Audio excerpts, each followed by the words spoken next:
La vita e la morte. La vita, l'ase come un lampo, e della morte non avemo scampo. Troppo presto passa sto tempo, come una nuvola sburtata dal vento, a volte bianca, a volte nera, per far bagnar sta nostra terra, per far nascere una vita nuova, sperando in una bella piova. Ma de colpo un grande tono, che fa tremar sto nostro domo, che fa cascar tempesta d'esta vita, cosa resta? Fortuna se che con l'aiuto della bora, dopo la piova, il sol vien fora, coi suoi rai e il suo calor, e ne fa avanti battere il cor, e ne fa avanti alzar la testa, dopo anche sta brutta tempesta. La vita e la morte, allora questa è la nostra sorte, e se una prova de coraio, e come parduti, la sede passaio. Tutto va e vien, così è il mal e anche il ben. Tutto vien e passa, bisogna veder cos che ne lassa e cos che ne resta sul nostro viso, una lagrima o un sorriso.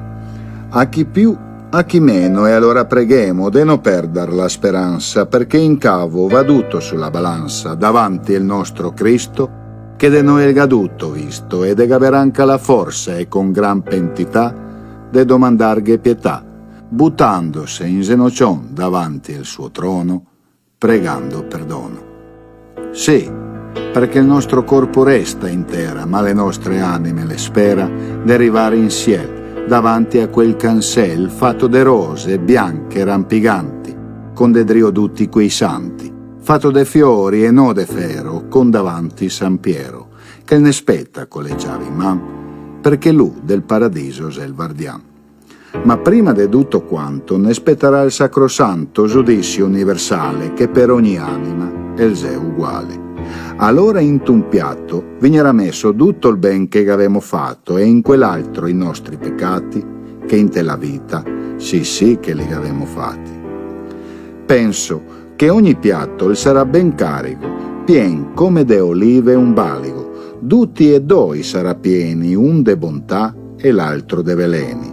Savè, fora niente non vignerà la sa, tutto quanto vignerà a pesare, e così che la balanza la sarà piena, come de sangue una vena. Sia che a manca che a destra, e se la squara dritta la resta, cosa che capiterà in cavo le anime nostre? Le sarà salvate o le vignerà roste? Neanche San Piero non saprà cosa far, se versero serar del paradiso le porte, che toccherà chiamar la Suprema Corte, perché neanche lui non saprà cosa più, e in aiuto il chiamerà Gesù.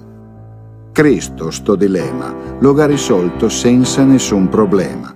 Per lui se sta un scherzo crear per ste anime che le sega perso un laboratorio de nome purgatorio, per farne giocare ancora una gara, se della balanza quella benedetta squara la guarderà fissa il mezzogiorno. Noi dove andremo? Mi dove torno? Tornemo forse in drio sulla terra per combattere una nuova guerra, ognidun contro se stesso, ma chissà dove chi vignerà messo. Vigneremo messi su una strada, tutta quanta spinata, dritta e lunga, saremo come in una giungla, pieni de pericoli e serpenti, che de paura ne batterà i denti, pieni de fame, freddo e scuro, e dovremo andar avanti a passo sicuro verso quella piccia luce, in fondo, dove che ne spetta un nuovo e meo mondo. Andar avanti verso quel ciaro e star ben tenti de non far qualche sgaro, perché il diavolo è sempre pronto, de venirne incontro, de farne cambiar strada, e pena dopo sì che la se fregada, perché in tel peccato gavaremo cascà, e anche a quella squara dell'ala se sbassarà, così io che non arriverà a salvare neanche al Padre Eterno, perché gavaremo cascà drento in tel inferno. Allora Gesù, te prego, dane a noi tutti la forza de finir come Dio comanda sta nostra corsa.